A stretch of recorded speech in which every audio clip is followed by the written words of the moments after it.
السلام عليكم ورحمة الله وبركاته. ملا أمام بيسانك أي بينن هنا كان ملان هنا كان بحساب بانخوازن هنا كان سطلوان وقامرين هنا كان دزن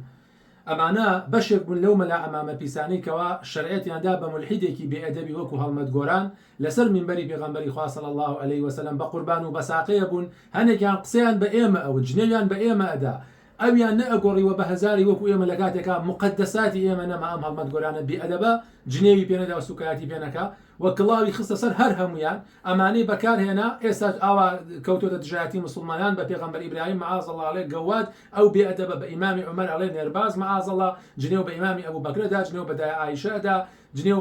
بحتى عليه لباشتا كفر كم هزار ويك كفريته أما إسا أمانة من هل قرتوها أمانة من ريكورد كردوها إسا بيان لي دينه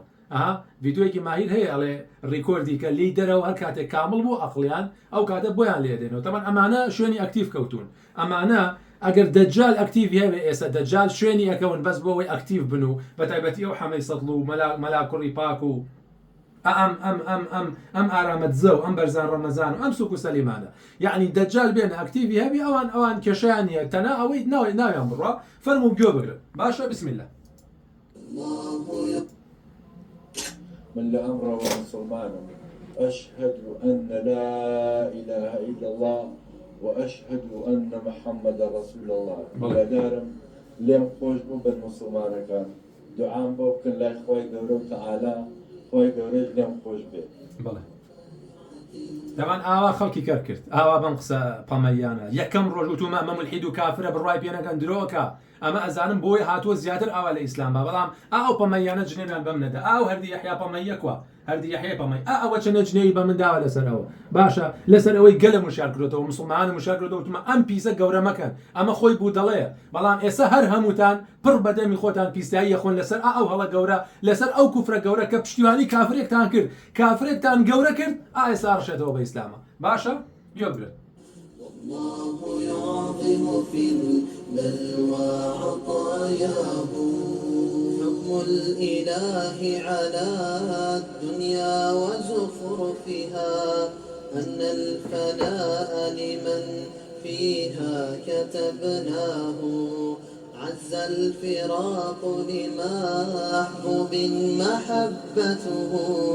تدمي ئێستا تۆبەی کردووە لەوی مەرەوە من دەستخۆشی لێ ئەەکەم کا کەڵمەت گۆڕم خوا ئیستیقامەت پێ بەخشێ خوا مۆفەقت بکە خوا نووری خۆی بایەتە ناو دڵ ئەبینی وتمانی باسکەی دوعای بۆ بکەی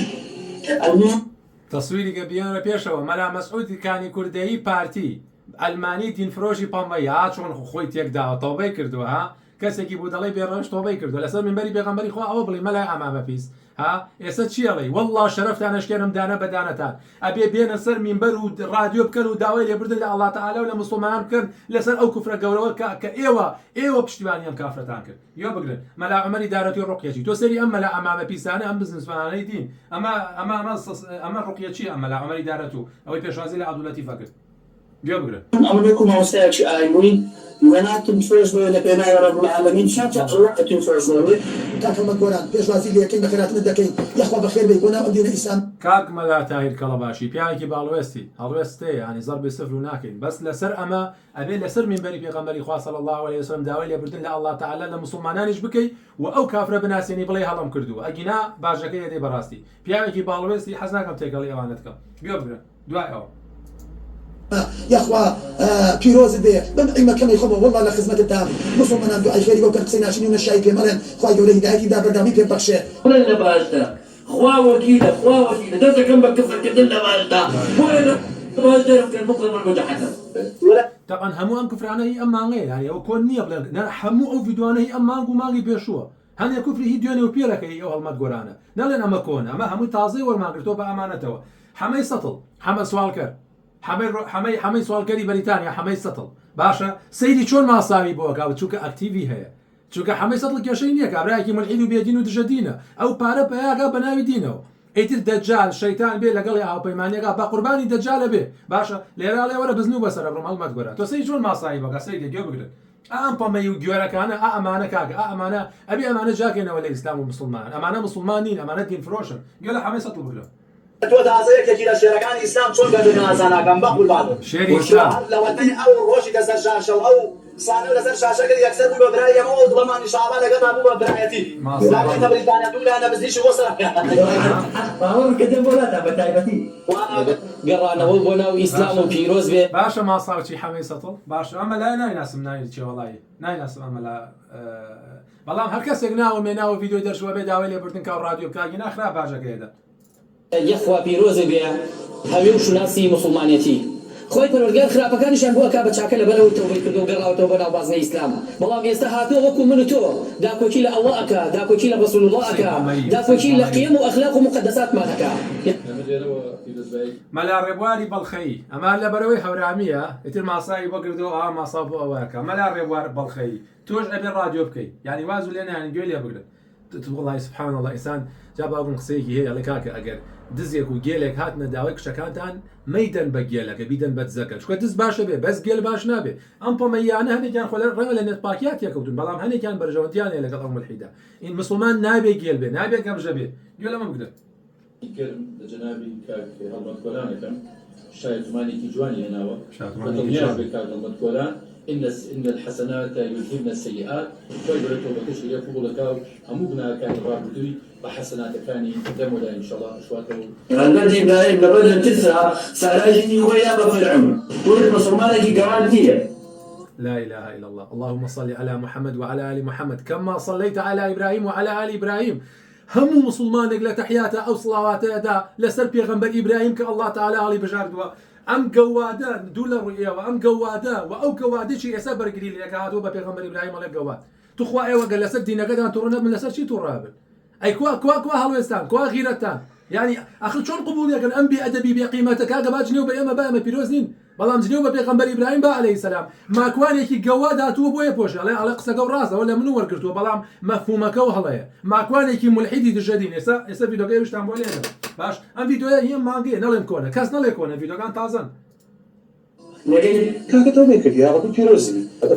ملا عقيد سرباس عقيدي بارتي عقيدي خالنشيني حركه لسر ليسي بارتي جاء ام دورو رشل المانيا خوي بالي توحيد على واسي اما هات وهو ليرو بوبا اشعري وقبر باريس وغور باريس يتل لقى بارتيا كشيني ومعاشي خالنشيني تشوري هي انا والله عقل سرباس باشا بالعام ما قشه بالعام كشيني اكتيفا خلق اما لا امام بيسانه شويني الله نكوتون شويني اكتيف كوتون ازاني خلق عطفي خلقي لقى اكتيف ابي قصي لسرقه انا والله ما لا سربازي غور باريس اشعري دين فروش بنفاق وهاتو بيزابل الاسلام بدا ولا في نافذ بس الاسلام كان بدنا والله الوالي لازم والله يتوكل كذا والله داوي توكل كذا عشان لا اله الا الله واشهد ان محمد رسول الله والله كيلوز بيعمل وعقيد لك ويقول لك قاتا ايمان كريم يعني فتري الحاج ان شاء الله خير سبحانه وتعالى باز قادر يقول لك قادر بدوكا هاتو تتسوي اسلامتي كاكي جنبو كامل هاتو كاكا او متي بركون كاكا ما كواني ملحد ما كوان بمي خسر وسور باشا اكتيفيتي يا خاله يقول له ما كوان بمي هلمتي برام يا كم كاكا هلمتي بريس من ديرو دعوه بريس تكمل للزندان والله مثل ما عجي بريس كم ولا بقي جنابي شتوبيكي بس دعوه كم كاكا هلمتي بريس دبيني هردوك معنا من سيتم هي بهلمت كوره الحمد لله انا والله حسن مدني ام قول برا ام دزا اما نابي سورانا باشا لمدينه خباريكي خيالي تزي ولا سرمشقي حاجي وشتوتي خريقي قول برين وبرتي لأوبو دعاي الرايكر بو سويد وإسا هاتوا أما ناي خوي قريو بحسن مدني خريكي الرقية وهم سطلوان هم خريكي الرقية لبريطانيا لقل ملا كوري بيسا أما مدخلية ما بيسا بلان كيشيني لقل ملا كوري بيسا بيكا والرقية كانوا هنا قرنوا نخوش قرنوا أم دوصو أو صو بنجا أم دوصو سيدي كان أنا حسن مدني يبرو سيوش رشاوة يبرو الماصر تشيا لحدي أويك بوضع مسلمان بيقوم هستي بتعوان كردوه كبدايتي إسلامي كردوه إستان دفاعي ليك أمي شرطك لشرطكاني توبع ابن القيم الجوزي طلبي ابن تيمية أو سلفية وكذا أنا والله بان باشا بأدبي كوري بأدبا زاناكي قوري أمتي إسلامي ابن قيم الجوزي رضا ورحمتي خواه ليبي أقاد ليبي چون سوكاتي أسايا كادو بزانا كان ما باشا كاكا فمشا بابي سلفية كان أو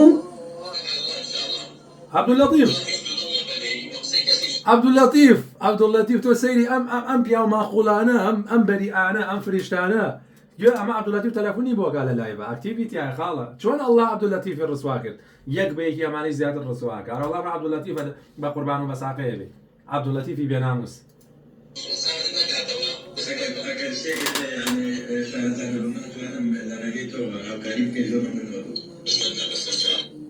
پەیامێکی پڕ لە محەبەت و خۆشەویستیم مەلا سالار پەمەی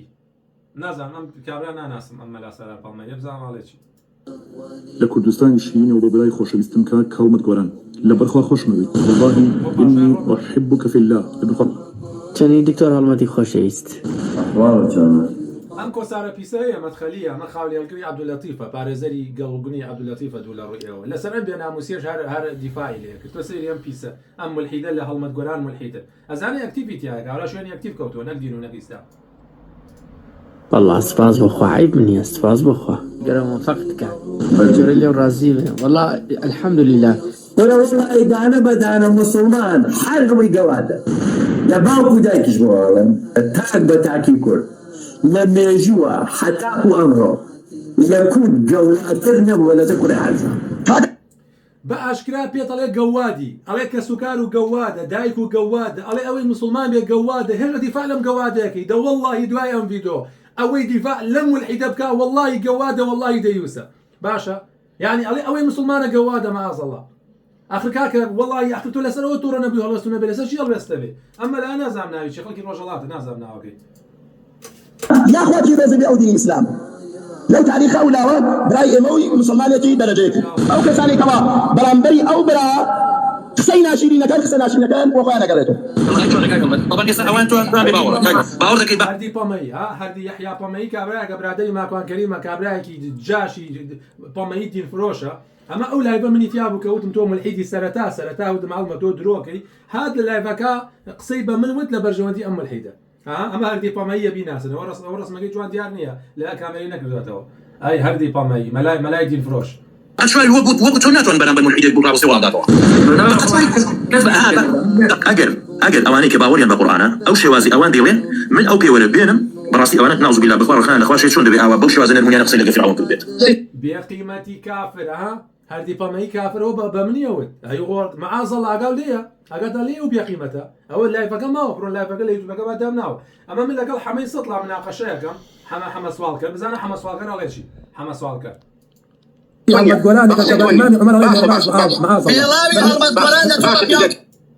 ئەوە ماکوان و هەڵمەت ئافو باوە تاوە بێ سەد بۆ لەمە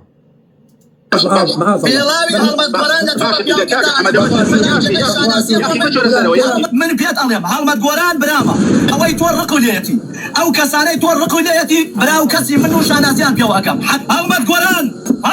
تود لنا ودلي منال خوش معبي ماكو الكريم لنا ودلي منال حرها بطان بكر واشكا أبو بكر لعزماني عربية يا زلمة واتا بشكا حشتري أبو بكر واتا بشكا حشتري سبي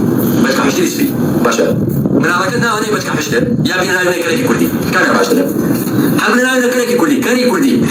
ما كرينا أنا ركان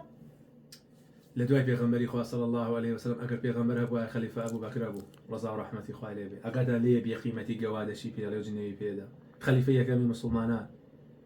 ئەگاتا لێ کاکە تێبگەن کاکە منم ڤیدۆیەکەم بۆ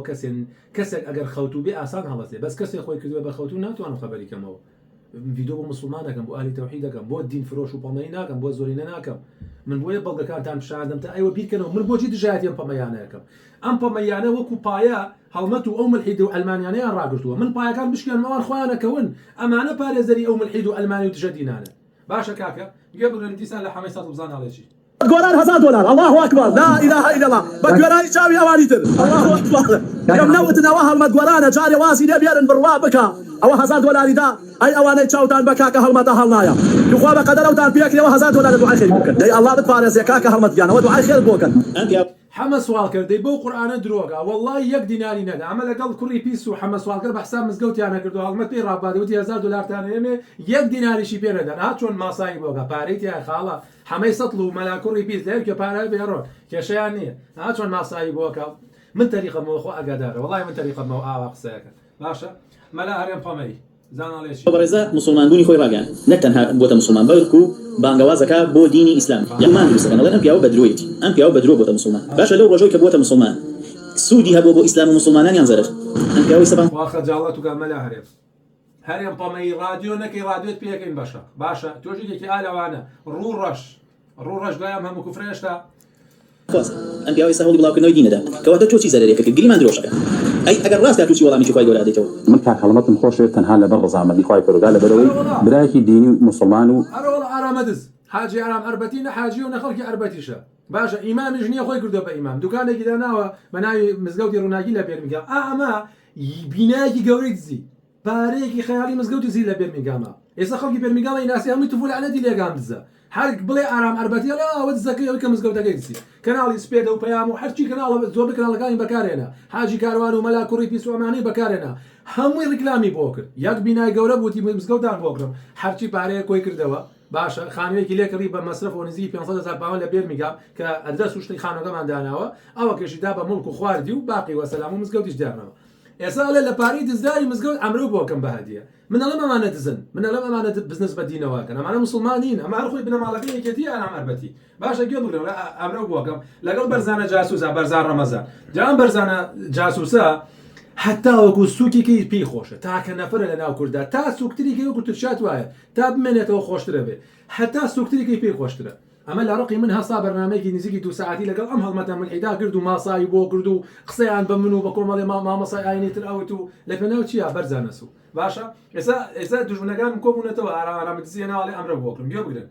وەڵا ئارامیان لەو کارۆ زەوێر و کردو لە ڕۆیەوە بەس گەوادی و بۆماوە ئارامەدز باشە عزیزی منە کاک هەڵمەت ئەمرەیەکی لەسەر من بۆیە من سە قەرزاری تۆم حەج کاتێ ڕێتی کەوتە تەسویریکە جەمالگیان زوومیکە زوومیکە دوومەوە ئەمرەیەکی بۆ ئەکرێ لەسەر لە پارە دزراوی مزگەوت زوو بکرد جەمالگیان زوومیکە باشە با بڕۆ جەمال ڕێت کەوتە ئەوەی کە ئەو سانسۆرت لەسەر لاچوو من وەکو حاجی ئارام قەرزاری ئەمری کاک هەڵمەتم بە خۆشحاڵی و بۆم بکرێ خۆشم لەگەڵت بێن بۆشم نەکرا لە هەر شوێنەیەک بوویت ئەوە عایدی منە لێم قبوڵکە ئینشاءڵڵا قوربان و مەکە تۆ قەرزاری هەموو خەڵکی بێرمیگام و بەریتانیای دز تۆ ئەو هەموو پارە و دزی بەناوی مزگەوتەوە سووک و سەلیماز بێنە کاکە چاکی مەگە با خراپ دەبێ ئارامە دز لاش لێ ئارام ئەربەتی دز حەزرەت عومەری پێدا تێگەی ماکوانە پەمەی باشە لە بەردەمی ماکوان پەمەیە بە ئیمامی عومەر ئەڵێ نێرباز مەعاذ الله و جنێ و بە ئیمامی معاویە کاتب وحی کۆمەڵە سەحابی ترەدا ماکوان زۆر لای ئاساییە ماکوان پەمەی ملحی جەمالگیان ئیلا بوو لە تەفسیر زۆری نەماوە جەمال عەفو ماکە باشە بێت ملحیدێک باشە کاک هەڵمەت دەبێت دە ملحیدی وەلیدی پێدام مەڕوان ئەمە ئافرە ئەوانەی زۆر بێنی پێدام کە لێرباز بوون لەلا وەکو پێمەتی دوو دەوڵەت لەسەرم عەرزەیە زۆرتر قسەی لەسەر گوێشتەکەی بۆ معاویە کاکە هەڵمەت با مناقەشە لەگە ئەو بێ ئەدەبەنەکە ئەمە نەهاتوە علمی ئەوێ ئەمە هاتووە بەس شبوهات فڕائەدا جا لە ڕێگەی ئەویشە خەڵکێک هەیە نازان تەوبە ئەوەی پێشی خۆی ڕەشەکاتەوە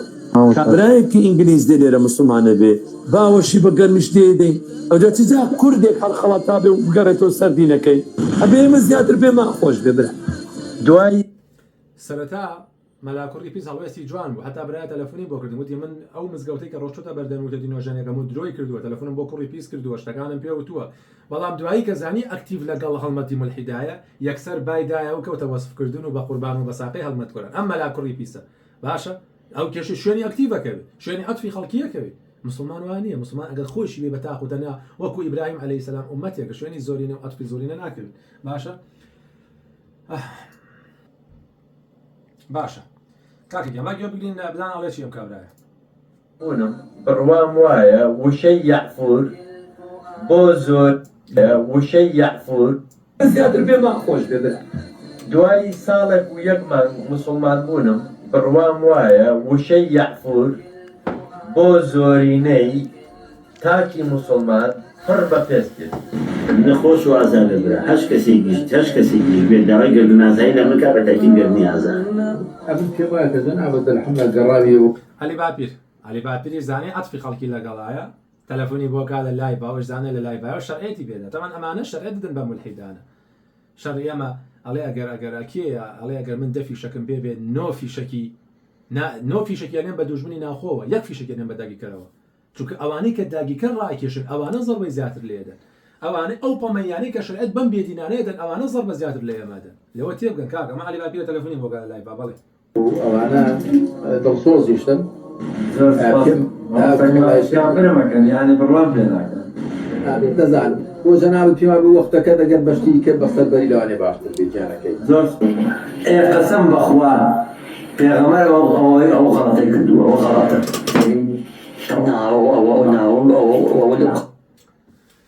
لا إله إلا الله چەند بێئەدەب و بێقیمەتە باشە بۆ ئێمە هیچ کەسێ هەر کەسێ بڵێ پێغەمبەر هەڵی کردو یاشکە سەری دای لەبەر پێی کافر بێتەوە بەس چونکە ملحیدە زۆر بە ئاسانیە لە پێغەمبەر هەڵی کردو پێغەمبەری خوا معسوومە صلی الله عليه وسلم باشە مەلا ئەمامە پیسەکان ئەی ئەوانێکەوە خۆتان تێکدا بوو لەسەر ئەم بەرگیکردن لە ئەمە دوو لە ڕووی خوشک و برایانە لەو کارە زەرەرتان کرد بەس گەوادەکەتان بۆ ماوە باشە مەلا ئەمامە پیسەکان آخر صلى الله عليه وسلم سيل سرتك يا بو قيام والله عبادة سرتك أخونا صوتو برزمان تا آسان من بۆ خۆم بەڕاستی دەستخۆشی لەکات هەڵمەتەکەم أحتر يعني هیچ کەس بوو ئەوە ئەحتەر ماوەی خۆی کرد بە یەگرتوو بەها بانخوازە کەشخە و خوازەکەی کەرکۆک و بەحساب ئەچوو بۆ کافتریاژت بەحساب هینیە کرد وەڵا کۆمەڵی خەڵکی زۆری کەر کرد و دوای خۆی کرد بە یەکێتی و بوو بە ئەندا پەرلەمان و هەڵبژێرە بۆ خولی دۆم ڕسوا بوو دەرنەش وما ئەحتەر مەلا ئەحمە و کەرکۆکی کابراایکی مرتدی دژەدینی ئەلمانی ئێستا هاتووە ماسا بۆ هەڵمەتەکە چکە زانێ ئەکتیڤیتیایە هەروەڵا ئەحمە و کەرکۆکی ئەحتەرە مەناوی ئەحتەرە خۆی نییە بە کاک هەڵمەت بڵێ تەنانەت پێی بڵێ تۆ منافق ئەو کاتێک کە ملحید بوون بەرزانە سووک کامە جۆری باخوازان لە خزمەتی ڕۆژەی ئێوەی ملحیدەکان بەرزانە سووک ئەوانە تەکفیری هەموو کەسێکن ئەوانە هەڵەشەیە ها چەند لە تەکفیری بە حەقە ترسن ئەم دوو ملحیدە بەرزانە سووک و هەڵمەتە سووک یەک لە یەک سووکتر باشە لە کاتێکا تەکفیر حکمی لەسەر تۆ کابرا ئەگەر تەکفیری نەکەی وەلا وبەرا چۆن جێبەجێەکەی تۆ یا مسلمانی یا کافری تەواو کە تەکفیر قل یا ئەیها الکافرون بە هەدەیەها ئاەتێکە کە تەکفیری کافرەکە با بە کابراک ئەلمانیە بێدینە ملحیدە تەکفیری نەکەی بەرزانە سووک بەڵێ ئەمە بەحساب بەرنامەی لەگەڵاکە مسلمان بۆ خزمەتەکە تەکفیر عام دەکەن يك مليون شيعان على دايك عايشة قحبة عثمان قوادة حضرتك عمر قمدر باشا يك كاكا خجالتم نقل كردني كفر نية كاكا خجال والله موشكة بجان ما أو بقيمة أواجني وده داي عائشة رضا ورحمتي خوالي بي يك سورتي كامل لسر دابزي لسر باكي زي داي عائشة حتى دنيا باسي باكيتي أو دايك برزانا كيد أقاتا لي بأخلاقي ديوسة شي بيالي كل مسلمان توزي غيرات كل توزي هالبست كل توزي جرأتانا بي كل همو أمانة بكنا بيتان همو راديو بأم أمام بيسانا بكن كاكا بروا بمدزو بمقول برو الرقية وسطلوان وتزانا مكن كاكا حزناكم بربدل عين ناخذ خلي قلدهم كأو كفارا نخلقهم بلام شيبكم أقل بشانتان ندم ملين كاكا تو بختانك كاكا وبلغ كان بلا أما تعزيش أم فيديونا فما كون نية بلا يقادم الحيد وتعزي أمي هي يقدو مان فيش يسي أمانة هي أم الحيدة بيسي أم مليون شعب يرجع كثير من دم شاعر يك مسلماني كل ده غلط يا كاميرا من شعيكي عرب أما بوشتي كده أتمرا بلى توازني خولة دزمية زور باشاني تقاطع لا من توازني خولة دزمية أما بيرشوا أم لا بخون بجربوا شو مسألة وأنتم جواد خوتي هلمت كبا بيغمبر إبراهيم عليه السلام عليه جواد أما كوانا جوادة هاتوا على قصك وراسه هلمت وبس يواك على توازني خوتي مد على مفهومك ولا من ورقتوا يعني بشجيريك على راسك تو على بيغمبر إبراهيم عز الله جواد على راسه بس مفهومك نوزاني وبيجيني أو ملحدي كل ملحدك باقي شيء كتيب وكجرا ما كان كريم خسر وسود يقول يعني أم فيديو يامين لا تقريبا هي دون شنو بيرشوا يقول على شيء براي قوري بلا يشكاتي لي كان لا من بلا او مسائل ابراهيم كباسط كردوا من زعلم تو لخو ما بيستوا او يبو مصر والعفتي كي خزانه كيني كردوا كان دنكت هلايا اين اخو اسلوبك طواوا كون ابي پیغمبر عليه الصلاه والسلام شيخ يزانه كي خوي بابا كسي بلا قينا قبل خوش من شلون تنسينيه شي خلق قبل زعلم ما بس زينيه تيجي سكيتو طواوا بلا حاجه ديالك حاول أها شون بويا بوشة أو بيا قيمتي كوري بيا قيمتها أقاتان ليه ما كواني كافر شون بويا بوشة برا أما إذا حل لو هناك من جنيه وبيدام دنيا جنيه بيدام إذا كوبونته ما كوان وهالمت وحميصة الحماس سؤال قال طب منها قال أنا باريني أو جلي بوكر يعني هيج ملذ قال يسأل مني فقير ملك هذا في غمران فقير بو فخ من سلبرزم من وكو فقير الحمد لله محتاج نيم الحمد لله من وكو يو دزنيم سطلوانيم رقيتي نيم وكو يو سؤال كرنيم تيشيرت لەگەڵ لە چاریتی شۆ بێسە ئام تیشێتی لە بەرمایە لە چاریتی چۆ بۆزام یەک پاوانی پێدراوە ئەم سپیە یەک پاوانی پێدراوە سەربەرزم بچم 300 پاوان بەم بە تیشێتێک لە مارکە نامەوێت هەر جل یەک جلەوە ئەمە برایە بە هەدیە پێداوە سەربەرزیە مسواڵکردنیم کاکەگیان ئەمە بەحساب گاڵتە بەم نەکەن ئەگەر لە حەمەی سەد لە هی پێدەشەوە دوای ئەم هەموو سوکاتی بە پێغەمبەر ئیبراهیم و کە ئەڵێ هەرچی مسلمانە گەوادە حەمەی سەتڵی گەواد دوو لە ڕوویەوە هاتە دەسەرەوە دەستخۆشی لێگە باشا دروشك بناي حالي سفر وحالي سفر قال لو نيك صلاوي لك اجبر لا حماس سؤالك جوني والله هو كان صوتها وانا نايم انه دسج جوان بويا اخي بكره جبت لي علي بكره جو على شيء بكره او جو تكره ما تقول لك توا اي بوم مثل لا تبغى خاص يصير بوم مناسب باقي جاوبتهم كلها قناع على زين قالت دسج لي بكره